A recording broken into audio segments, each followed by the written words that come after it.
เดี๋ยวนี้เจ้ามีลูก2 เดือนแล้วได้2 เดือนแล้วอืมแล้วเจ้าในเกิดลูกเจ้าเกิดลูกคนที่เจ้าจึงจะมาบ้าน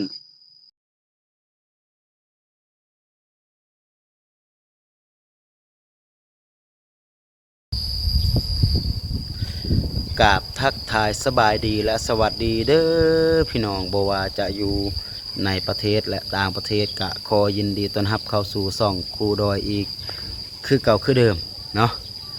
กะเมื่อกี้เนาะพี่น้องนางยัดได้โทรหาครูดอยพี่น้องเอ้ยเนาะแล้วก็ครูดอยกับนางยัดกะลมก็คือไทม์ข้าวการอยู่การกินแม่นยังแบบนี้ธรรมดาแหละพี่น้องเอ้ยเนาะแล้วก็ผ่านมาก็มี คือผู้ใจบุญแล้วก็ FC หลายฐานพี่น้องเนาะที่ว่าถามข่าวของน้องยัดว่าช่วงนี้น้องยัดอยู่จังใดกินจังใดนะขาดการติดต่อเนาะแล้วก็อยากให้ครูดอยนี่โทรหานางยัดแล้วก็พอดีนางยัดโทรมาครูดอยก็เลยถือเอาโอกาสตัวนี้เนาะก็คือบันทึกวิดีโอที่ว่าครูดอยกับนางยัดรวมกันเนาะเดี๋ยวครูดอยจะให้พ่อแม่พี่น้องได้เบิ่งเนาะว่าครูดอยกับนางยัดได้รวมเป็นยังกันเฮ็ดหยังฮะเฮ็ดหยังนี่มาเฝ้าน้องสายอยู่ห้องหมอนี่ น้องชายจะเป็นหยังน้องสายเจ็บป่วยเป็นร้อยเดินบ่ได้ย่างบ่ได้อืมห้องหมอห้องหมอใส่ห้องหมอเมืองผ่าห้องหมอเป็นหยังอยู่ห้องหมอแขวงนี่แหละอืมเจ้าก็บายอยู่บ้านเฮาให้ลูกอันเมื่อกี้โทรหาลูกพอเฮ็ดลุงส่งว่าส่งให้เจ้า อันใดลูกพอเขาโทรหาแม่ว่ามาเจ้าบายอยู่บ้านเฮาอะให้ลูกเขาเอาส่งเอาเรื่องเอาเฮ็ดลูกเอานุ่ม แม่นล่ะว่าค่อยไปเจ้ามามีผู้ใหญ่ใจบุญเพิ่นฝากเครื่องมาให้ค่อยก็เลยแบ่งมาให้ลูกเจ้าเป็นจั่งใดช่วงนี้สบายดีบ่สบายเขาก็อยากไปบ้านเฮ็ดจะได้เอาก็สิดูลูกก็เสียว่าช่วงเขานี้มักก็สิอดช่วงนี้มักไปหยังมักไปเฮ็ดหยังช่วงนี้เขาก็บ่เฮ็ดหยังเขาอยู่เรือนอยู่ซุมื้ออือันมเขาจะมาถ้านั่นนึงพ่อจะไปเฮ็ดเวียกได้เงินเขาก็สิกลับอยู่บ้านได้กลับเขาก็จะบ่มาเลยเขาว่าจะได้เขาก็ว่าจะนั่นแหละอ๋อเขาเดี๋ยวนี้เขาอยากกลับบ่มีเงินเดี๋ยวนี้ผู้เดี๋ยวนี้พวกผู้พวกฮักหัวแท้ว่าเขาคิดสิดูลูกก็แท้ว่า อืเขาก็โทรหามลูกเขาก็ว่าจะเขาก็ว่าถ้าแม่จะมาแล้วจะได้ก็อดทนอืมเดี๋ยวนี้น่ะแม่น ผัวเจ้าบอกว่าเราจะไปซอกเฮ็ดเวียกถ้าได้เงินแล้วก็จึงจะส่งเจ้ากลับแบบนี้หวะอันพวกไปเวียกก็ได้เงินก็จะกลับที่บ้านทั้งช่วงก็บ่ได้ไปเฮ็ดเวียกเขาก็มีลูกแล้วก็มีลูกได้เดือนสองเดือนเจ้ามีลูกแล้วเดี๋ยวนี้นี่นี่มื้อหนึงเขาเกิดเขาก็จะให้น้ำพัวเลยเขาก็จะไปอยู่บ้านเขาก็จะบ่เอาเลยเป็นคนจีน เดี๋ยวนี้เจ้ามีลูก2 เดือนแล้วได้2 เดือนแล้วอืมแล้วเจ้าในเกิดลูกช่วงเจ้าเกิดลูกคนที่เจ้าจึงจะมาบ้านเขาก็ว่าจังนั้นน่ะถ้าเกิดลูกก็ยังอีกเป็นปีพุ่นโอ้ซั่นก็ เขาก็บ่อดบ่ได้อะก็อยากจะ ยศว่าไปอยู่บ้าจะได้นแถวเฮือนเขาเจ้าก็อยากลบหมดแล้วกลับไปบ้านเฮือนเจ้าแถวว่าอันเฮาอยู่เวียงนี่เขาก็มาเลยฮอดได้อยู่บ้านนี่เขาอยู่ใกล้นี่แต่เขาเขากินมันหยังก็บ่แซ่บเด้กินมันหยังก็บ่ให้กินปลากินมันหยังก็บ่ให้กินแต่ของครัวฉะนั้นโอ้เขาก็บ่มักเอ่อเขาก็จ้อยแท้ว่ามีลูกแล้วเขาก็จ้อยแท้ว่ากินมันหยังไม่ยาก็บ่ให้กิน เขาอยากเห็นตัวนู้นตู้บะหยังเขาอยากสั่งกินก็บ่ให้กิน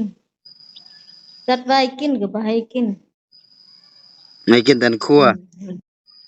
อืมลำบากสุดกินแต่ไข่ต้มมื้อมื้อนี้เราก็กินแต่ไข่ต้มอืข้อยมหากตลอดเลยช่วงนี้หากตลอดเลยได้สแพ้อบแล้ว ท้องติเขาเอิ้นว่าอาการของคนแพ้โอ้ท้องติโอ้เขาก็หากเขาก็เมื่อยแท้ว่าบางเทื่อก็บ่กินข้าวซั้นมื้อนี้เขาก็บ่กินข้าวเฮ็ดแต่กระปุ่นกินเนาะเฮ็ดกระปุ่นหน่อยหนึ่งเขากินก็บ่แซ่บแต่โอ้เขากินมันหยังเขาก็บ่อยากกินเขาก็สิดูลูกก็แท้ว่ากินมันหยังเขาคิดฮอดลูกอยู่บ้านกินหยังเขาก็คิดฮอดอะแท้ว่าบางเทื่อเขาก็ถามกันว่าให้นำลูกเขาแด้ให้นำลูกเขาแด้หน่อยหนึ่งเพราะว่าบ่มีฉะนั้นเพราะว่าน้ำพัวก็ยากอะแท้ว่าเขาก็บ่อยากเอาฉะนั้นว่าเขาแท้ว่ามักเขาก็มักว่าหยังก็บ่ถึกว่าหยังบ่ถึกใจเฮาเด้เขาก็บ่สน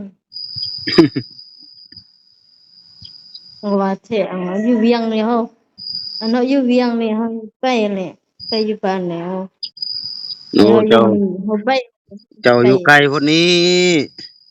เฮายังบ่ฮอดทางนี่ไปทางใดมาทางใดก็ว่าจังนั้นก็ดีแล้เป็นว่าเฮาวอยู่พุ่นก็บ่ต้องเอาแต่ใจตัวเองหลายโอ้อยู่นำเขาก็เอาใจตัวเองน้อยหนึ่งก็เอาใจผัวน้อยหนึ่งเอาใจแม่ย่าน้อยหนึ่งโอ้ตัวเองอยู่นำเขาบ่ต้องเฮ็ดคืนอยู่เฮือนตัวเองโอ้อยู่เฮือนตัวเองนี่ตัวเองจะเฮ็ดจะได้ก็ได้อันเจ้าว่าน้องชายเจ้าเพิ่นจะได้เจ็บเป็นหยังเออยู่มื้อวานนี่ลาวเจ็บเอวเจ็บเอวแล้วก็ลาวก็ไปกวดอยู่สุขศาลาไปกวดอยู่สุขศาลาแล้วก็ไปซักยาแล้วก็มาอยู่เฮือนแล้วก็บัดนี้นั่งอยู่แล้วบัดหนึ่งบ่มีเหือบ่มีแรงอ่อนตีนอ่อนมือเฮ็ดไปเฮ็ดมาแล้วก็บ่เรานั่งแล้วก็ล้มอยู่หั่นแล้วก็อืมตีนมือมันยังยกบ่ได้เลยช่วยเหลือตนเองบ่ได้เลยเป็นเพิ่นจะรอยเลยอืมแต่เพิ่นจะได้เป็นรวยตินั่นแหละเป็นรอยเดี๋ยวนี้ก็ช่วยตัวเองบ่ได้มาโรงหมอแขวงนอนอยู่โรงหมอแขวงนี่ได้คืนหนึ่งข้อยก็มาเฝ้าอยู่นี่อืมยามใดสิดีบ่ฮู้ซั้นแหละหมอเพิ่นก็ยังรักษาอยู่ถ้าดีก็ถ้าแม่อยู่นี่ถ้าอยู่แม่ย่านี่ประมาณเฮาก็ถ้าอยู่นี่ประมาณคืนหนึ่ง2คืนถ้ามันแคลนก็จะรักษาต่อถ้ามันบ่แคลนก็จะได้ค้นคว้ากันไปรักษาอยู่ทางฝั่งไทยพุ่นเนาะแม่ย่าเฮาก็อยู่หม้อได้สิเกือบฮอด3 เดือนอยู่ฮอด3เดือนเป็นหยังเด้รถต่ำโอ้รถต่ำรถใหญ่หรือว่ารถน้อยรถใหญ่ต่ำรน่ะถใหญ่เดี๋ยวนี้แม่นเขาอืคนมเขาต่ำหั่นแม่นรับผิดชอบค่าอายุค่ายาติก็ฮับบ่ฮู้นี่ถ้าก็บ่มานี่บ่มาเบิ่งอยู่หม้อนี่แล้วก็คนถ้าจะนั้นเอาคนต่ำหั่นเดือนก็ฮู้เดือนนี้ว่าเดือนนี้ว่าจะมาโอ้ยังยัง15มื้อว่าจะมาอยู่เรือนเอาถ้าเงินเนาะถ้าเงินแพทย์ก็บ่ให้มาเอาแพทย์ถ้าเงินออกอ๋ให้อให้แพทย์ก็ให้มาบ่ให้แพทย์ก็บ่ให้มาฉะนั้นอ๋ออันคนฮู้ค่ะคนต่ำหั่นก็ฮู้ค่ะคนต่ำมันก็ฮู้ติอืมสิหมอ 这萝卜素怎么包？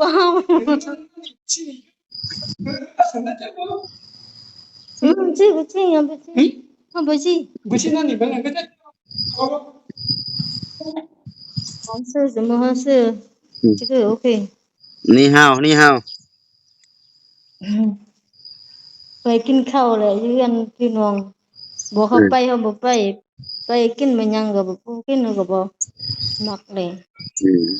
พัวแต่ของกินจังนั้น เดี๋ยวนี้เจ้าอยู่อืมเจ้าก็เขาก็บ่ด่าบ่เอ่ยติบ่ได้เขาอยากกินหยังก็กินบ่ว่ามันหยังอืมเขาบ่อยากเอาไว้โทรหาเจ้าโอ้ไว้โทรถามหาเจ้ามีอัน FC เพิ่นหลายคนอยากฮู้ข่าวๆเจ้าแต่ว่าเฮาโทรหามื้อใดเฮาก็บ่ทันพอดีมื้อนี้เจ้าโทรหามื้อนี้เฮามื้อนี้เฮาโทรหาเจ้าโทรแม่นแล้วเฮา ให้อยู่เพราะว่าผู้ด้วยให้ส่งเพราะว่าผู้ด้วยก็สร้างให้นี่เจ้านุ่งก็งามแล้วเพราะว่า โอ้ อันผู้ใหญ่เขาส่งมาอันอยู่ผู้ใหญ่อันใจบุญอืเขาอยู่ภาคไทยส่งมมาแน่อืเต็มมแต่เครื่องดีโอ้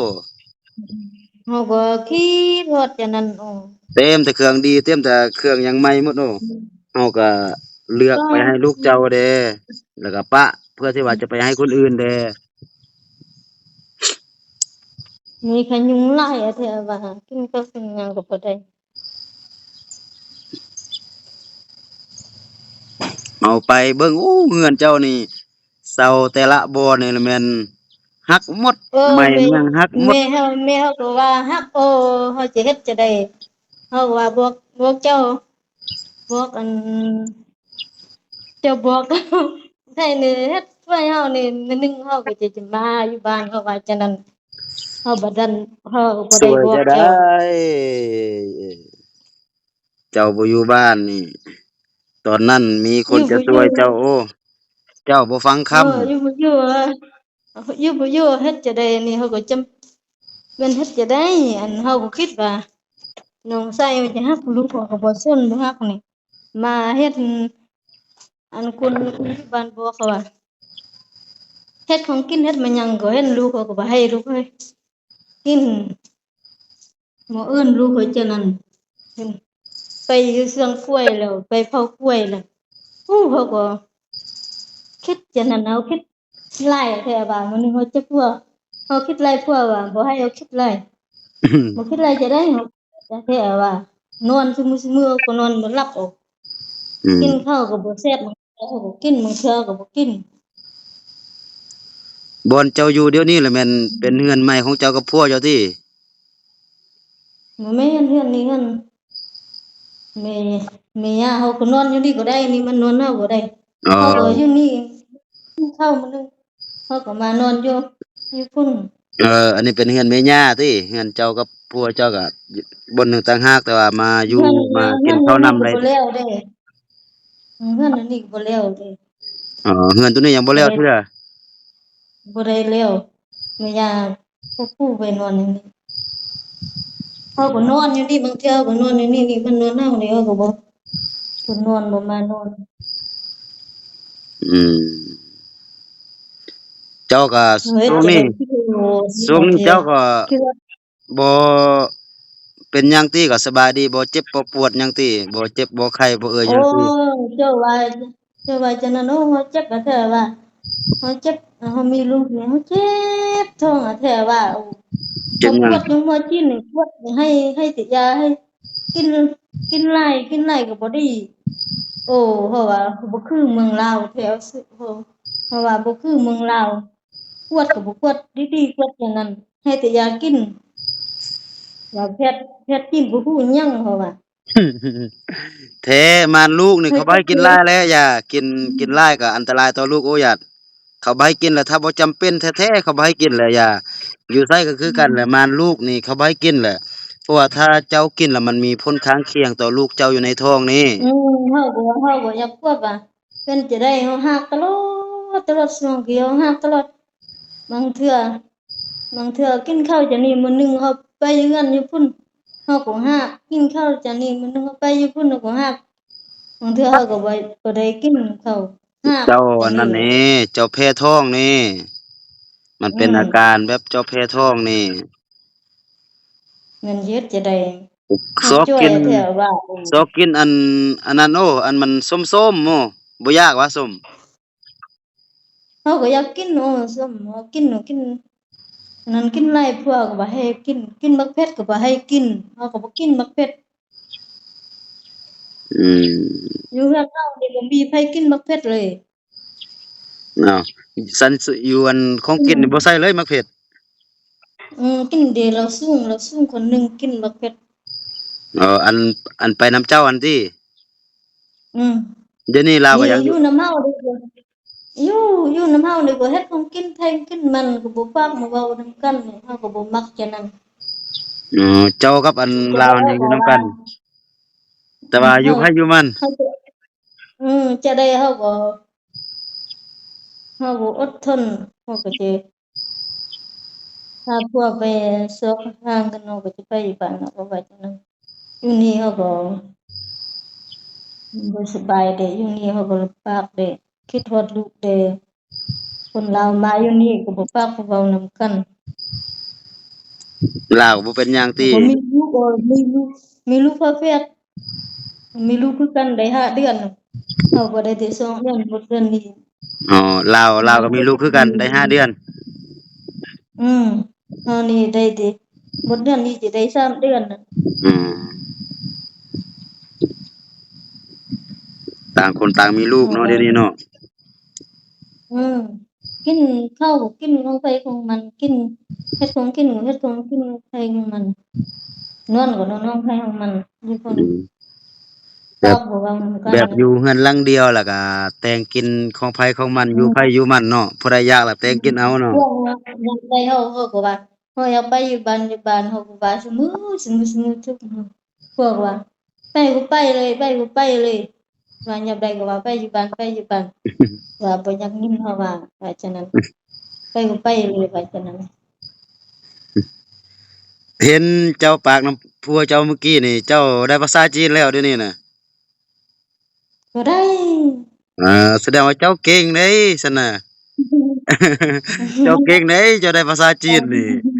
กลับมาทางพี่แล้วมาสอนค่อยเด้อภาษาจีนน่ะ โอ้เขาบาดนี้สิ5 เดือนนี่ได้เป็นปี2 ปี3 ปี4 ปี5 ปีก็จะได้ได้หลาย เก่งได้เก่งเดินกันเก่งเก่งได้ภาษาจีนแล้วก็ถ้าได้ภาษาจีนแล้วก็มื้อหนึ่งเจ้ากลับมาอยู่พี่เจ้าก็มาเป็นภาษาแปลคนจีนเนาะ โอ้โฮอาจารย์ เจ้ากลับมาเป็นภาษาเพราะว่าแปลคนจีนนี่เจ้าก็ได้เวียกเพราะว่าสบายแล้ววันนี้น่ะพวกเขากับเรานี่อันเราไปอยู่บ้านนี่พวกเขากับเรานี่บ่เอากันพอมาอยู่บ้านเขาก็จะบ่เอาพวกแม่เลยเขาก็จะบ่อยู่นำลูกเอาไว้จังนั้นเอ้เขาบ่ยเอาเลยเขาสู้ว่าเฮาเราอันเฮาว่ามีลูกก็ลำบากที่สุดอยู่นี่มีลูกกินมันหยังก็บ่ให้กินกินมันหยังก็บ่ให้กินกินแต่ของครัวซุมื้อเฮาก็บ่มักเอา แต่กี้เจ้าก็ว่าจังนั้นลูแต่กี้เจ้าก็ว่ามีลูก2 คนแล้วบ่เอาผัวเดี๋ยวนี้เจ้ายังเอา นี่เขาบ่เอาเลยเขาก็ว่าเถอะอันคนจีนนี่เขาก็ว่าบ่ถูกใจเด้เอากินบ่หยังก็บ่ถูกใจเฮาเด้เขาก็ฮักตลอดนี่เขาก็จ้อยนี่เขาเอานี่เขาเอาผัวเฮานี่เฮามีลูก3 คนนี่เขาก็บ่ฮักจังนี่บ่ฮู้แหล้วอยู่พุ่นเขาฮักมันต่างกันอันหนึ่งลูกคนลาวเขาฮัอันหนึ่งกจังนี่เขาในยัดฮักอันหนึ่งจังนี่เขาก็ฮักเขาก็มีลูกนี่มีลูกแล้วก็ฮักมีแล้วฮักจังนี่เพราะว่าอันหนึ่งผัวว่าว่าบ่ว่าติอืม ว่านำเฮาว่าเฮาเอาผัวอยู่บ้านนี่ก็สิฮักคือกันว่าบ่ฮักจะได้ว่านำเฮาฉะนั้นเนาะว่าเฮาเอาผัวบ้านนี่เฮาบ่ฮักเทื่อหนึ่งเฮาก็มีลูกแล้วเฮาว่าจะได้ก็บ่เชื่อเฮาเว้าเลยเฮาก็บ่เว้าหลายอันหนึ่งลูกคนลาวอันหนึ่งลูกคนจีนดูมันต่างกันดู อืมเออต่างกันแท้ว่าเฮาก็ว่าจังนั้นเฮาว่าแม่นไผอยากเอาคนจีนบ่ต้องเอาแท้ๆเฮาว่า เขาเอานี่เขาบ่อยากไปเลยเขาก็บ่อยากเอานี่อยู่เวียงเอามาฮอดอยู่เฮือนเนี่ยเขาก็ว่าจังนั้นหัวอยู่นี่ใกล้นี่ไปบ่ซั้นสิไปบ่ซั้นสิมาเฮ็ดจั่งใดว่าเพิ่นอยู่ก็ท่าอยู่เฮือนนี่ว่าแม่นี่เขาสิอยู่ไสมันว่าจังนั้นเขาก็ให้ลูกผู้ชายว่าจังนั้นโอ้ยค่อยไปหาลูกเจ้ามื้อนั้นนี่ลูกเจ้านี่ให้กินอันขนมทุกมื้อมื้อใดบ่มีอันแม่เฒ่าเจ้าบ่มีเงินให้ก็ตีแม่เฒ่าเจ้าเขาก็สอนนะเขาก็สอนเมื่อกี้ก็ช่วยแม่ร่วมว่า เสียหญ้าว่าป้าโธ่ว่าไปเก็บผักมาแล้วไปเก็บปูมา2 คนไปเก็บปูมาแล้วว่าจังนั้นบ่ได้เฮ็ดกิน ป้าอยู่เฮือนบ่ได้เฮ็ดกินเพราะว่าอยู่แม่ย่าอยู่ดีๆก็ต้องคิดดื้อเด้แม่เอเฒ่าเจ้าอก็อายุหลายแล้วเดี๋ยวนี้ก็เฮ็ดแม่นหยังก็เริ่มสิบ่ได้แล้วโอ้อืมอายุแก่แล้วนี่เบิ่งเฮ็ดหยังก็อันเริ่มสิบ่ได้แล้วอีโอ้ออกเลือดไหลโอ้เขาโอ้คิดฮอดอะแท้ว่าย้านอะแท้ว่าย้านมันจะตายลูกผู้ชายว่าแม่เฮาตายว่าสิฆ่าตัวเขาว่าโอ้บ่เฮ็ดจังนั้นโอ้เฮ็ดจังนั้นจะได้ถ้าแม่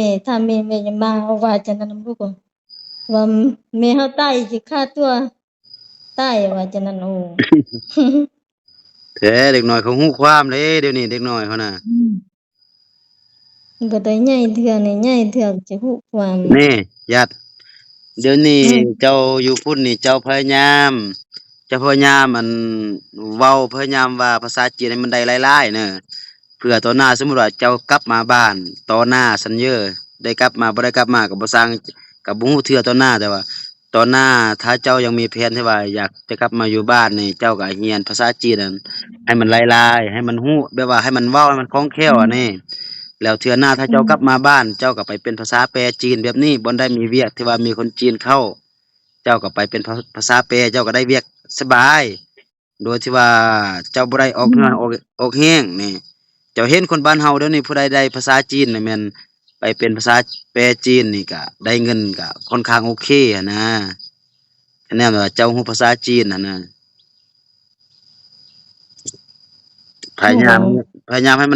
มันเว้าเลื่อนไหลให้มันฮู้พอที่ว่าจะแปลได้อะนะ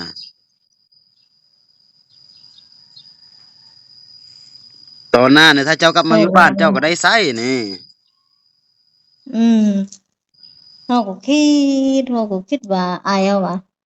เอาเงินนี่แปลงเรือนว่าบอกลูกก็อยู่ลูกก็บ่อยู่ก็ฮอดโทรบอกโทรบอกว่า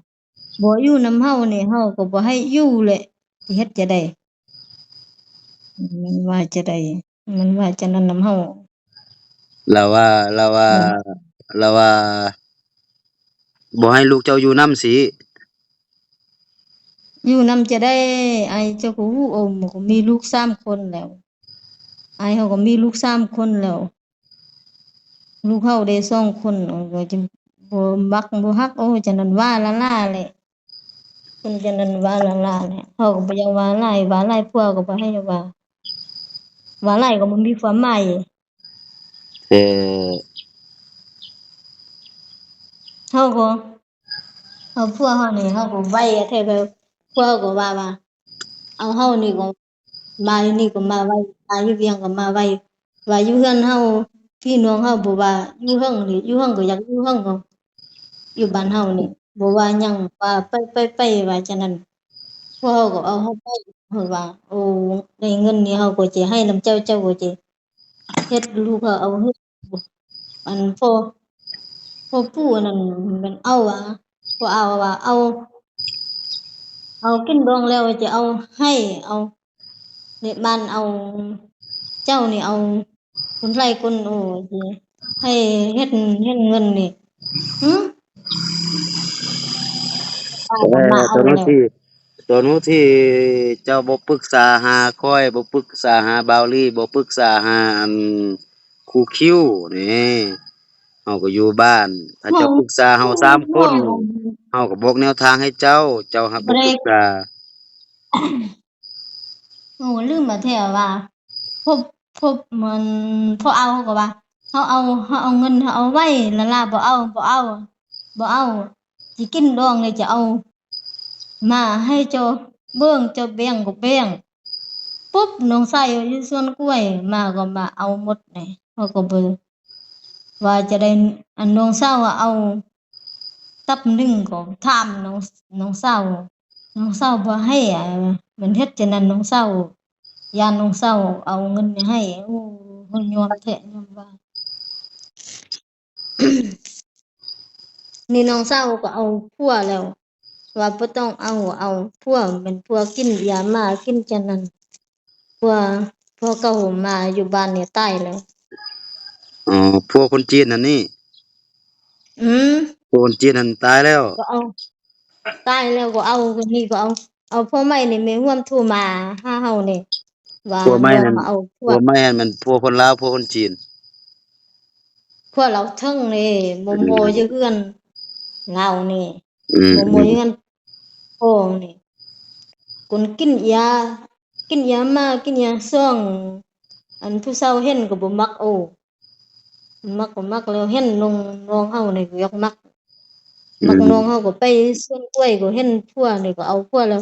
นี่พัวตายแล้วก็ลูกน้อยแล้วก็แม่ไม่ก็บ่มักแน่ก็บ่าไปเอาพัวเลยไปอยู่เฮือนพัวแล้วโอ้รู้สึกเพราะว่าบ่ต้องพาเอาแล้วบ่จะได้ก็มีแต่พยายามมาแหล้วถ้าซอกเงินซอกเงินซอกคำได้ก็ฝากฝากให้ลูกเจ้าได้จักเล็กจักน้อยเดือนหนึ่งก็ฝากได้จักเล็กจักน้อยพอที่ว่าจะให้เขาซื้อขนมขนมเสือนครบอันกินโอ้ผู้ด้อยเจ้าว่าฉะนั้นพัวบ่ไปเฮ็ดเวียกนี่ว่าถ้าเฮาเกิดลูกแล้วจะไปเฮ็ดเวียกก็ว่าฉะนั้นโธ่อือฮึ ไปไปเฮ็ดเวียกนี่ลูกเขาอยู่บ้านสิกินหยังว่ากินหยังน้องชายเขาจะเอาให้น้องชายเอาดีโอ้น้องชายก็เอาให้จักกินแหน่เพราะว่าเอาไปเบิ่งทั้งมื้อนั้นว่าก็เป็นตาดูโตนก็ไปให้นำแม่เฒ่าไปมาๆให้ก็ตัวงัวเข้าไปกินหมดตามแม่เฒ่าว่ามื้อนั้นน่ะนะมันยังกินหมดงัวงัวเข้าไปกินข้าวให้อืมอันนี้ต่อหน้าก็อึดเข้ากินตื้มบัดนี้อืเฮ็ดจะได้ฮ้อยันเพื่อนนี่ฮักเอานี่ให้มันจะไปฮักแล้วใส่นะยานฮักจะได้มันฮักแล้วเดี๋ยวนี้เขาเอาไม้ลูกเขาจะค้ำไว้ลูกเขาจะไปอยู่ไสเขาคิดอย่างนั้นโอ้เขาก็คิดอย่างนั้นน่ะแท้ว่าเพราะว่าบอกบอกเจ้าเฮาบอกเจ้าแท้ว่าจะบอกนี่ว่าแป้งเฮือนให้ลูกก็อยู่มื้อหนึงเขาก็จะบายอยู่บ้านน่ะเขาบ่ได้อยู่แต่บ้านนั้นนั่นแหละเขาก็สิรู้ตอนเจ้าอันแท้นั้นน่ะนะเพิ่นบอกว่าถ้าจะไปจีนก็แปลเงินให้ลูกเจ้าก่อนเพราะว่าน้ำพัวว่าได้เงินนี่สิฝากให้ลูกเขาพอได้เป็นถ้าเจ้า10,000ล้านถ้าว่าโอ้ฉะนั้นบ่ได้ถ้าเจ้าตอนหั้นที่เจ้าสิไปหั่นเจ้าเอาอันแปลงเฮือนดีๆให้ลูกเจ้าให้ลูกเจ้ามีบ่อนอยู่ล่ะเจ้าอยากไปอยู่โดนส่ำใดก็ไปเจ้าไปแล้วก็ลูกเจ้าก็มีบ่อนหลับบ่อนนอนมีบ่อนอยู่เฮือนก็ดีแล้วหั่นน่ะ แต่ว่าคือเดี๋ยวนี้โอ้นี่เจ้าอยู่ยังบ่ฮอดปีเฮือนมันยังเพพังหมดแล้วนี่มันก็มีห่วงตอนนั้นถ้าเจ้าแปลงหอแปลงเฮือนให้ลูกเจ้าแล้วเจ้าอยากไปอยู่โดนฮอดเป็น2-3ปี4-5ปีเจ้าก็ไปอยู่ได้เพราะว่าลูกเจ้าก็มีบ่อนหลับบ่อนนอนมีเฮือนดีอยู่นำเขาหั่นล่ะนะแต่ว่าอันนี้เจ้ายังบ่สะสางทางพี่แล้วก็เจ้าไปบัดนี้ลูกเจ้าอยู่ทางล่างก็คือที่เห็นเดี๋ยวนี้นี่แหละเฮือนโปดเพพังหมดเสามันยังหักหมดข้อยไปเบิ่งมื้อนั้นน่ะนะ เฮ้ยเฮ็ดข้อยก็จะได้อยากข้อยก็ฝากอยากช่วยอยู่แต่ว่าข้อยก็บ่มีเงินใครจะช่วยผู้ใหญ่ใจบุญเพิ่นก็เครียดที่ว่าเจ้าหั้นไปเอาผัวคนจีนโดยที่ว่าเจ้าหั้นทิ่มลูกเจ้าถ้าเจ้านี่แปลงฮ้อแปลงเรือนให้ลูกเจ้านี่แล้วก่อนน่ะเจ้าสิไปอั่นบ่มีอันคบอันกินบางเทื่อมันผู้ใหญ่ใจบุผู้ด้วยผู้โอ้ใหญ่ใจบุญเฮาเพิ่นว่าก็ถึงอยู่ดอกผู้ใหญ่ใจบุญถึงเพิ่นก็อยู่ดอกอาจจะเฮาก็คิส่งดว่าพอเอาเงินเอาละล่ามื้อหนึงจะเอาให้นำเฮามื้อหนึงจะเอาให้นำเฮาเฮาจะให้นำเจ้ามื้อหนึงเฮาบ่ได้อยู่เฮิงเจ้าจะแปลงเฮือน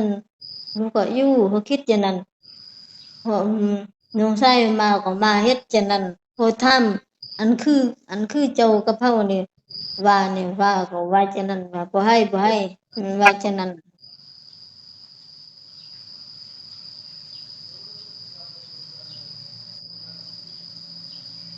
ว่าจังนั้น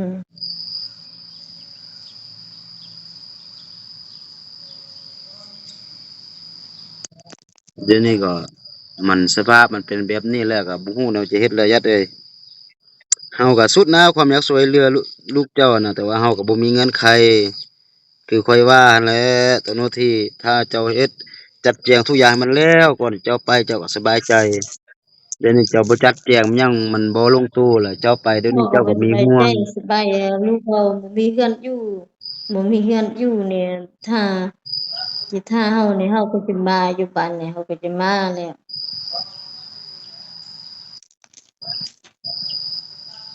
แต่ว่าคือลูกอันนี้เฮาจะเอาบ่เอาเฮาก็จะอันเชียงค่ำก็เอาคนกินคือกันเนี่ยเชียงค่ำก็มาอยู่บ้านเฮานี่มาแล้วเอาลูกมาแล้วบ่เอาผัวนี่ผัวก็มาฮอดนำอยู่บ้านนี่ก็เอาลูกขึ้นอยู่นี่อืมว่าแม่บ่เอาลูกเฮ็ดหยังเอาลูกเมื่อแล้วอ้าวลูกคนกินเอาบ่เอาบ่สนใจเลยมีลูกคนลาวก็มีแต่เขาก็มีพลูกคนยายามให้พวนไปซอกเวียกเฮ็ดแล้วก็ได้เงินเล็กๆน้อยๆก็ฝากมาให้ลูกแด่หั้นน่ะบ่ฝากหลายก็ฝากน้อยถ้าบ่ฝากก็เด็กน้อยเขาตายก็ตายแท้ๆเอาหยัดเขาบ่มีบ่อนรับบ่มีบ่อนกินบ่มีอันนั้นดูเขาเด็กน้อยเขาบ่สร้างหาเงินเทื่อดูเฮาคิดจังนั้นเฮาก็ว่าลูกข้อยจะไปอยู่นำไผเฮือนเราฮักจังนั้นนะลูกจะไปอยู่ไสเฮาก็ว่าจังนั้นอยู่บ้านเฮาก็ว่าจังนั้นว่าบ่เข้าไปว่ามันถึงเฮือนเจ้าฮักมันถึงลูกเจ้าสินอนอยู่ไสว่าจังนั้นโอ้เฮาก็อยากให้แท้ว่าว่าสิเฮ็ดจะได้ไปเอ้ยก็อยากไปบ้านไปไปสร้างสิไปเฮ็ดจะได้บ่มีเงินจักกีบเฮ็ดจะได้พ่อแม่ย่าก็มีสิบ่ให้เหรออืก็จะให้นั่นแหมาละให้หยังเขาให้แล้วดูเขาให้เป็นค่าสินอืมสอดเจ้าแล้วดูอืมมันอยู่บ้านเฮาว่าถามว่าเจ้าก็ถามนำแม่ย่าเจ้าถามผู้โอ้ว่าให้เต็มกระเป๋าเขาก็บ่ให้แล้ใส่วเขากระดองก็ปะเขาก็เฒ่าอืแก่มแล้วเขาก็ปะตอนเขาเฒ่าแก่เพื่อเบิ่งแยงตัวเองแม่แม่ย่าเขาก็เฒ่าแล้วพ่อปู่ก็เฒ่าแล้วถ้าลูกเจ้าน่ะไปอยู่นำเขาสิเขาสิเบิ่งสิแยงอยู่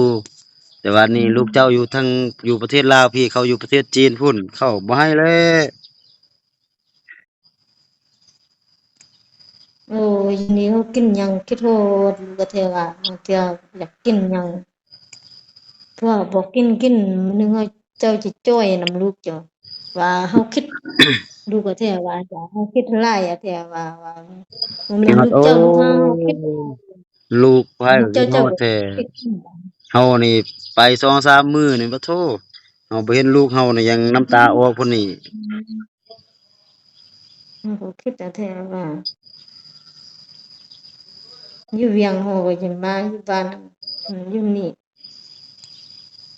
นอนก็บ่หลับ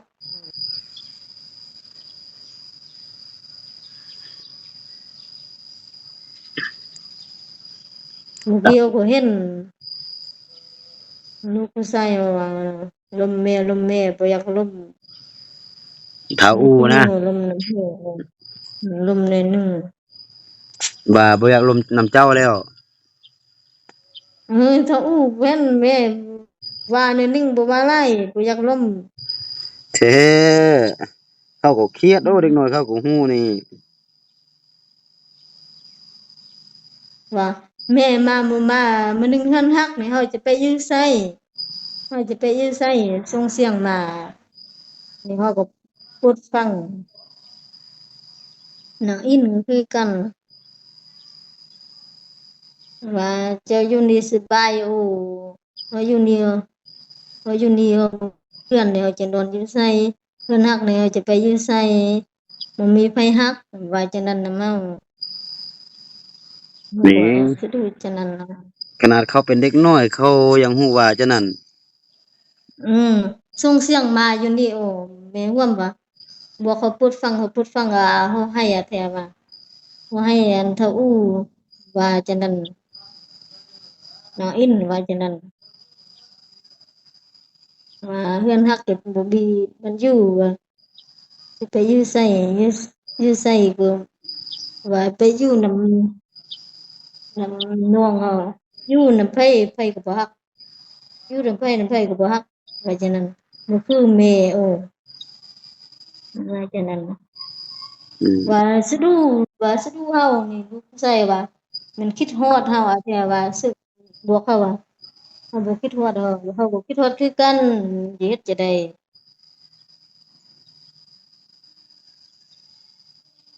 อยู่อยู่เวียงเฮาก็จะไปอยู่บ้านเฮาว่าจังนั้น อืมยังน้อยฮู้ความมาแท้ว่า ให้ลูกเดี๋ยวนี้ว่าว่าเท่าอู้อะยังน้อยแท้ว่าฮู้ความมันว่านั่นน่ะแม่ให้แม่คิดโอ้ฮอดอะเดี๋ยวแท้นี้เด็กน้อยว่ามันว่าเด็กน้อยเดี๋ยวนี้เขาฉลาดญาติเอ้ยอืมเว้าอืมมันยังเขาก็ฮู้ความหมดแหละเด็กน้อยเดี๋ยวนี้เขาฉลาดเดี๋ยวนี้น่ะเข้าโรงเรียนจะฮู้โอ้ฮู้หลายเอาเท่าอู้นี่เพิ่นพ่อเป็นตำรวจดีๆดักแต่พ่อพ่ออู้นี่ว่ามีลูกมีลูกก็ให้เข้าโรงเรียนเฮ็ดเฮ็ดคือคือพ่อก็เป็นตำรวจเป็นทหารพ่อไผพ่อลูกเขาเนี่ยพวกเฮาเอาเนี่ยมีอู้มีอิ้นมีเท่าอู้เนี่ยอ๋อบ่แม่นตำรวจเป็นทหารแล้วก็ออกแล้วก็เป็นตำรวจหัวหน้าก็บ่เอามันกินยาจังนั้นมันมักอืมักเล่นไพ่มมักกินเหล้าจังนั้นผัวโอ้โฮผัวจก็ผัวอู้นี่เก่าเจ้านี่แม่นเป็นตำรวจหว่าเป็นตำรวจแล้วถูกเขาอืมไล่ออกถูกเขาไล่อออืมกเพราะว่ากินยาอยู่บ้านเฮาก็ฮู้อยู่บ้านเฮาก็ฮู้ก็มา2เทื่อ3เทื่ออืมแล้วก็เป็นตำรวจแล้วถูกเขาไล่ออกเพราะว่ากินยาติดยาอืมอันบ่กินยาบ่กินจังนั้นก็เป็นเป็นดีดักพอมาแล้วก็เห็นรูปนี่ใหญ่แท้ว่าถามว่าจะเอามาอยู่เฮือนเฮานี่จะเอาไว้มื้อหนึ่งลูกใหญ่มื้อหนึ่งลูกจะเห็นพ่อผัวนี่แม่ผัวนี่บ่ให้อืมตอนเป็นตำรวจนี่บ่ให้เฮาเอามาว่ามี2อันจะให้มีแต่อันหนึ่งบ่ให้เอาตอนเป็นตำรวจเป็นทหารแล้วก็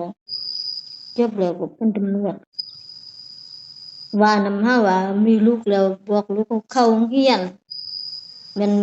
สิใต้นี่ก็ว่านำเฮาว่าบอกลูกเข้าโรงเรียนคือพ่อนี่อื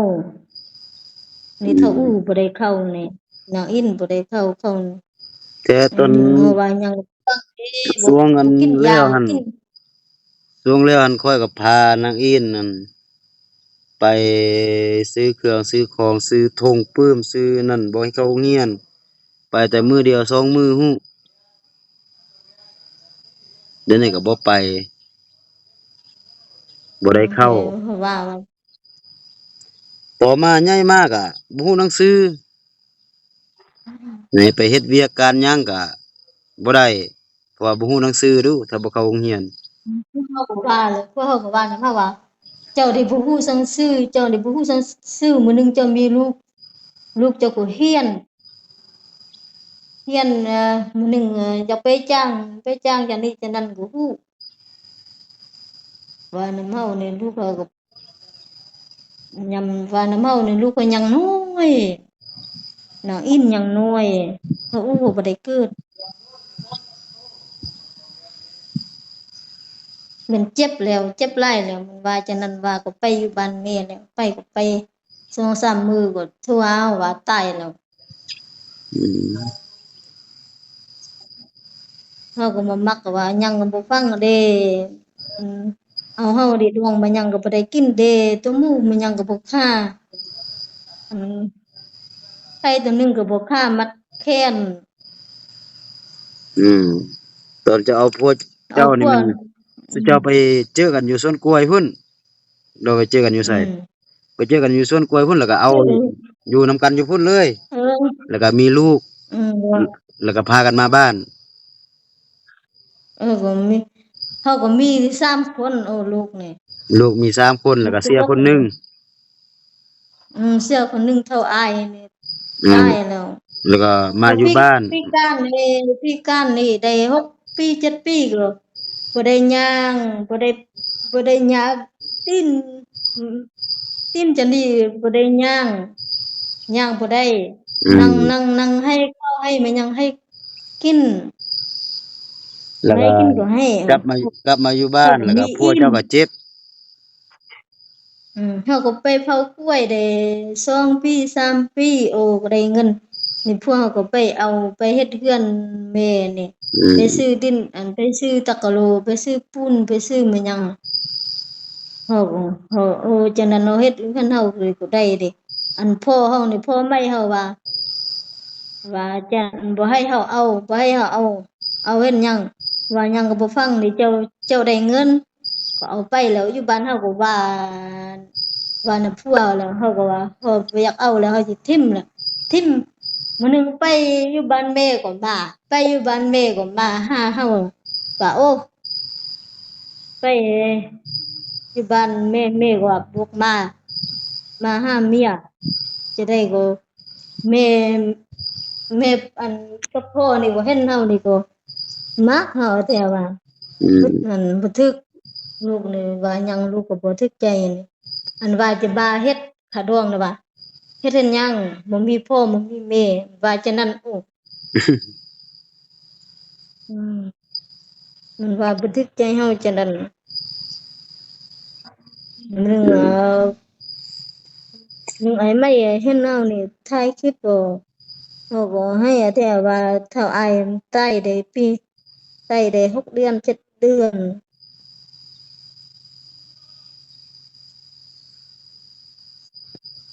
ชีวิตเจ้านี่เริ่มจะดีมีขึ้นแล้วญาติ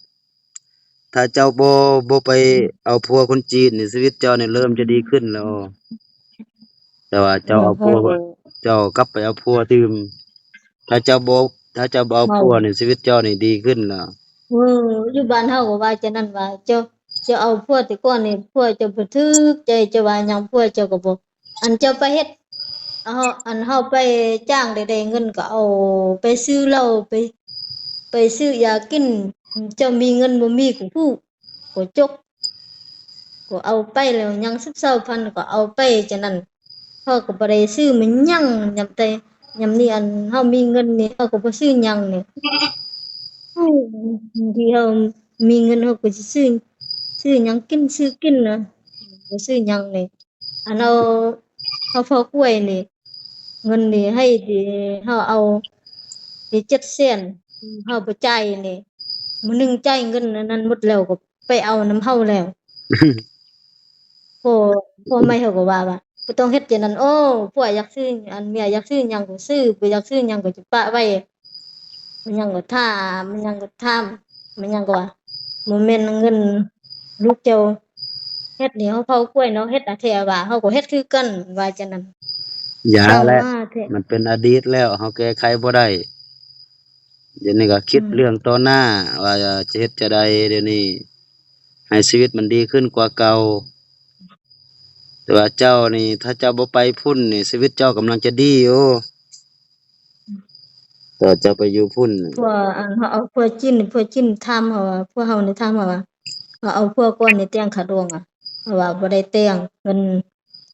งินกิ๊บหนึ่งก็บ่ให้เขาว่าเอาเฮานี่เฮาให้นี่เจ้าก็ว่าบ่มักเฮานี่เพราะว่าเฮาเจ้าบ่ฮักลูกเขานี่บ่มักลูกเขาเด้บ่ให้ลูกเขามาอยู่นี่ว่าเอาว่าบ่แม่นจังนั้นจะว่าจังนั้นบ่ถูกพ่ออยากพ่อก็มักคือกันย้านตำรวจลาวบ่ให้มาอยู่นี่มันลูกคนลาวมันว่าจังนั้นพวกเราก็ว่าก็ถูกคืออืมจิ้นว่าก็ถูกว่าจิ้นคนจิ้นอยู่นี่ก็มาอยู่นี่คนจิ้นอยู่นี่ก็จะถามว่าแม่นลูกอยู่ไสมันจะเฮ็ดไปอยู่นี่ก็ได้เอาอันนี้ย้านลูกคนลาวย้านตำรวจลาวจะบ่ให้ มามันลำบากแล้วนี่เฮ็ดหยังไปหยังมันก็อืลำบากแหละมแล้วก็มันก็หมดเงินหลายหยัดอืมเฮ็ดแต่ละอย่างนี่มันบ่แม่นว่าเฮาเฮ็ดภายในประเทศเฮาเฮ็ดไปเออต่างประเทอันศเฮ็ดมันหยังนี่ก็อันยุ่งยากต้องเพื่อก็ว่าแล่นบักนำเฮาว่าแล่นใบโอ้ว่ากับเงินนี่อืเป็นมจำนวนมหาศาลมันบ่แม่นจำนวนพันสองพันกีบหรือว่าแสนสองแสนกีบมันเป็นเงินจำนวนมหาศาลหั้นน่ะเพื่อก็ว่าจังนั้นเฮาก็อยากคิดโฮดดูก็แท้ว่าสิดูก็แท้ว่าเพื่อว่าสิดูโอ้จะไปเฮ็ดเวียกมื้อหนึงไปเฮ็ดเวียกมื้อหนึงได้เงินจะไปอยู่บ้านว่า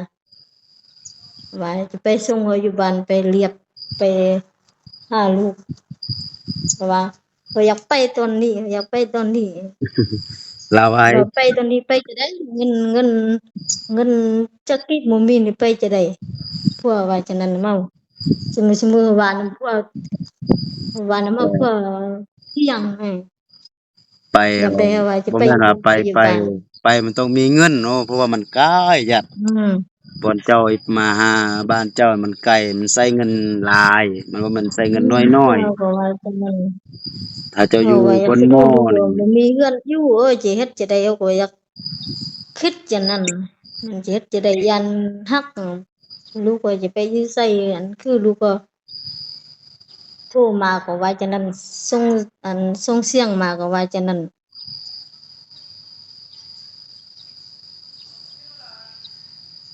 ก็คิดจังนั้น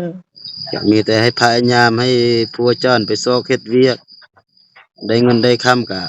แบ่งปันให้ลูกเจ้าจ่ายแด่ทางพี่ซั้นเขาก็บ่มีหั้นแหล้วเขาเด็กน้อยกับคนเฒ่าอยู่นำกันคนเฒ่าก็เฒ่าแล้วเด็กน้อยเขาสิไปซอกเงินทางใดไปรับจ้างก็บ่มีแล้วคนเอารับอืจ้างก็อันเด็กน้อยเอาคิดว่ามื้อหนึ่งสี่อัน5,000กีบมันก็บ่พอกิน ลูกเขามีบรรยุโอ้เรือนตี้เขาก็จิบ่ว่าหยังแล้วเขาก็จะ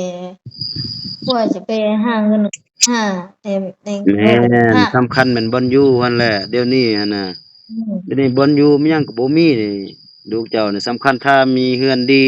หลังน้อยๆ3-4เมตร3 x 4เมตรให้พอให้เขาอยู่ให้มันอยู่สะดวกก็หั่นน่ะเขาก็ยังไคเขาเห็นเรือนคนจีนนี่คือเรือนคนจีนนี่เฮ็ดเรือนใหม่ๆนี่2ชั้น3ชั้นผมว่าอยู่เดี๋ยวเขาก็เสียดายอะที่ว่าโอ้อยู่บ้านเฮาโอ้ลูกเขาอยู่เฮ็ดจังนี้เฮ็ดป่าละล่ะบ่มาอยู่เลย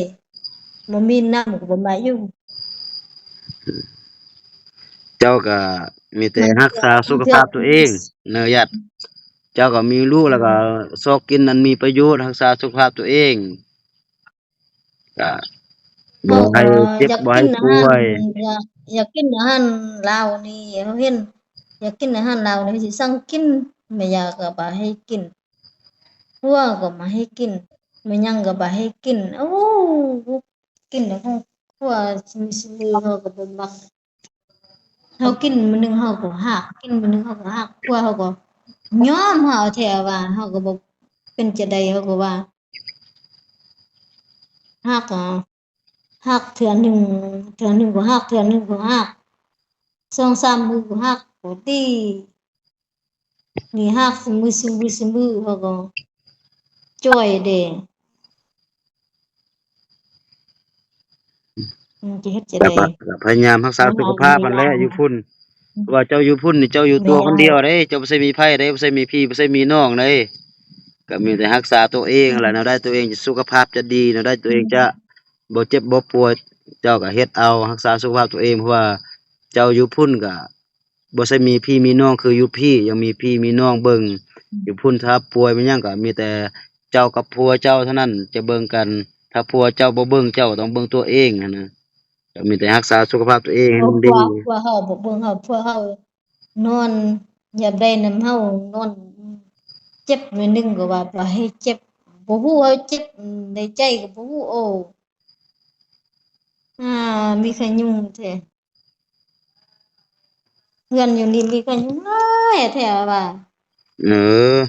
พยายามเด้บ่ให้ติดไข้ยุงถ้าเอาไปนอนอยู่พุ่นบ่มีไปนอนอยู่จูเฮือนใหม่ดยากันอยู่พุ่นยุงบ่บ่มีจูดยากันยุงบ่ญาติบ่มียากันยุง บ่จุดโอ้นายอันพวกจุดอันนั้นน่ะนี่บ่จุดอันนอนบ่จุดบ่นอนก็บ่จุดเออจุดตัวนั้นแหละยากันยุงมีหลายโอ้เพราะว่าช่วงนี้มันเป็นจะเป็นช่วงน้ำฝนนี่มันมีบ่อนอัเอานน้ำตกค้างน้ำขังบนนี้บนนั้นแล้วก็ยุงเข้าไปไข่ใส่แล้วก็มันก็แพร่พันธุ์หลายหั่นน่ะตัวเฮานี่มันยังก็ไปให้ครบนะครบมันยังบ่เจ็บพวกเฮาก็ว่ายอมในเฮานี่มันยังก็ว่าเจ็บนั่นนี่ก็ว่าเจ็บอืมก็อะไรมีแต่ก็บ่รู้เลยรักษาสุขภาพตัวเองก็คือค่อยว่าหั่นแหละเบิ่งเก็บเงินได้ก็มีแต่ฝากมาให้ลูกน้อยหนึงบ่ฝากหลายก็ฝากพอก็ซื้อขนมแล้วว่าซื้ออันครบอันกินนั่นแหละเพราะว่าเขาก็อยู่นำคนแก่บ่มีไผหาบ่มีไผโซกันน่ะถ้าเจ้าบ่ฝากมาทางพุ่นเขาก็บ่มีแล้วเขาอยู่พี่อะนะ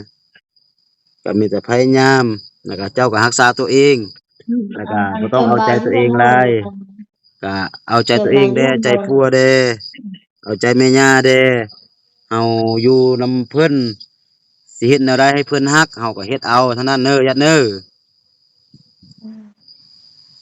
โอ้โฮอยากไปอยู่บ้านแล้วก็ว่าจังนั้นแล้วก็ว่าจังนั้นพวกก็บ่มักเฮายามใดเฮาก็ว่านอนก็ว่าจังนี้ก็ว่า ว่ายามใดอยากไปอยู่บ้านว่าไปจังเงินเฮาว่ามื้อหนึ่งไปเฮ็ดเวียกมื้อหนึ่งบ่อยากฟังความเฮาว่าว่าว่าหลายอยากไปบ่มีเงินมีเงินไปไปถึง2คนอืว่ามันว่านำมีเฮาว่าเงินเฮาไปด้วยจะได้ผู้เดียวอุ๊ยมันว่าจะได้มันว่าจังนั้นเนาะอืมโอเคมันว่าโอเคมีเงินถึง2เอาไว้มีเงินมีคำเก็บเงินเก็บคำแล้วก็จึงกลับมาเดี๋ยวนี้ก็มีแต่พยายามให้พาพวนไปซกเงินให้มันได้ได้เงินแล้วก็กลับมาหาลูกมาเยี่ยมยามลูกถ้าได้เงินหลายก็มาตั้งหอตั้งเฮือนให้ลูกอยู่ก็แฮงดีโอ้อันเฮาบ่มีลูกนี่เราก็แค่นั้นหนึ่งอยู่บ้านนี่บ่อยู่กันมันเฮาอยู่นี่แม่แล้วนถ้าเจ้าบ้านก็ว่าอยากถ้าเอาอยากถ้าเอาเฮาไปยิบแซวนี่อยากเอาเฮาไปยิบแซวพออยากไปเฮาก็มีลูกแล้วไปแล้วสูงอันนั้นมีลูกได้2 เดือนแล้วบ้านก็บ่เอาเงินเฮาก็อันนี้พอมานี่ว่าอยากเอาเฮาไปยิบแซวนี่แล้วสูงว่าอืมนำเฮาถามเอาบอกเขายิบแซวได้เงินไปเฮียนยิบเซลติไปอยู่โรงเออเรียนอันพวกบ่ไปตัดยิบติอืมบ่ไปเอาเฮ็ดนี่ปานอืว่าม เจ้าบ่สร้างเจ้าเฮ็ดก็สร้างเจ้าบ่เฮ็ดก็บ่สร้างมันว่านํเฮาแต่อันใดเฮาเราถ้าเฮาเฮียนเฮาอืมตั้งใจเฮ็ดเฮาก็เป็นอืเฮาบ่ลมงมือเฮ็ดเฮาบ่ตั้งใจมันก็บ่เป็นเฮาอืมว่าแต่เฮาผมบ่เป็นเอาเราเฮาบ่เฮียนเราก็บ่ทึ่งเป็นเด้บางทีเราสูงเด้ก็บอกเขาเฮ็ดเพราะว่าเฮาถามผัวก่อนถามผัวว่าตามใจเจ้าอย่าไปเฮ็ดก็เฮ็ดแล้วปานว่ามาก็มานี่เฮาก็มีลูกแล้วแล้วปานจะบ่เอา อืมแต่ก่อนนี่ละปั้นบ่ฮู้ว่าบ่ได้มีลูกนี่เอามีแล้วเกิดลูกแล้วก็จะเอาอืมเกิดลูกแล้วไปยิบบ่ได้อืมเฮาบ่มีลูกเด้ไปเฮ็ดเวียกบ่ได้อืม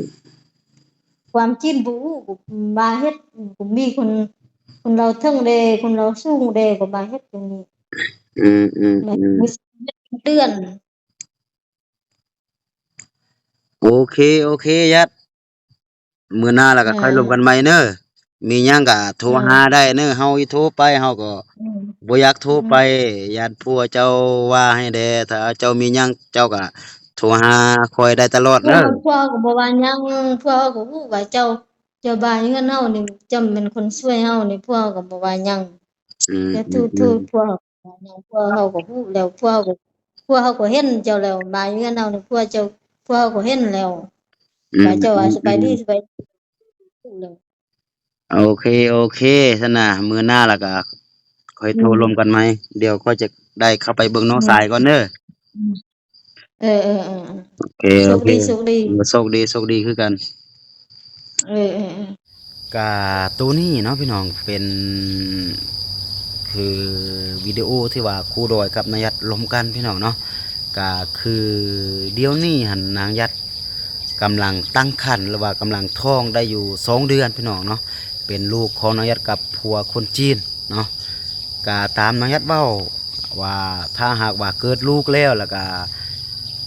ตัวเองจะกลับมาหาลูกอยู่ทางนี้นะพี่น้องเนาะแต่ว่ามันก็ยังโดนกับบุ้งว่ามันจะเป็นแนวใดหรือว่าจะกลับก่อนเกิดลูกหรือว่าจะกลับหลังเกิดลูกตัวนี้ก็ยังบ่แน่ใจเทื่อแต่ว่าทุกมื้อนี่ก็คือนักยัดก็อยากกลับเฮือนอยู่แต่มันคาเรื่องเงินเรื่องค่ำพี่น้องเนาะเพราะว่าการที่ว่าจะออกเดินทางก็คือจีนไปลาวไปจีนนี่คือบนนักยัดอยู่นี่โอ้โธ่มันใส่เงินบ่แม่นน้อยๆพี่น้องเนาะเป็นจำนวนมหาศาลแล้วก็ช่วงนี้ก็พัวนางยัดก็บ่ได้เฮ็ดเวียกตื่มหั่นน่ะเนาะแล้วก็เลยค่าแต่ว่านางยัดนี่อยากกลับบ้านทุกมื้อพี่น้องเดี๋ยวนี้น่ะเนาะก็บางมื้อก็ให้บางมื้อก็จนว่ากินข้าวนำซ้ำปลาบ่แซ่บบ่นั่นแหละพี่น้องเนาะแต่ว่าก็เฮ็ดหยังบ่ได้กลับบ่ได้เพราะว่าตัวเองก็บ่ฮู้ทางแดบ่ฮู้หนังสือแดอีกอย่างก็คือหลักๆก็คือเป็นเงินเนาะคืองบที่ว่าจะกลับก็บ่มีนะเนาะก็เลยต้องจำเป็นอยู่ไปแบบนั้นพี่น้องบ่ฮู้ว่ามื้อใดตัวเองจะได้กลับบ้านเนาะโอเคสำหรับคลิปนี้ก็จะประมาณนี้นะพี่น้องสุดท้ายก็ขออวยพรให้พรเนาะให้หมดทุกคนที่ว่าเข้ามาเบิ่งคลิปนี้เนาะจงอยู่ดีมีแรงอยู่ดีมีสุขเนาะอายุมั่นขวัญยืนสาธุพี่น้องเอ้ยแล้วก็อย่าลืมเข้ามาให้กำลังใจกันคือเก่าคือเดิมเนาะสำหรับคลิปนี้ครูต้องขอตัวลาไปก่อนสบายดี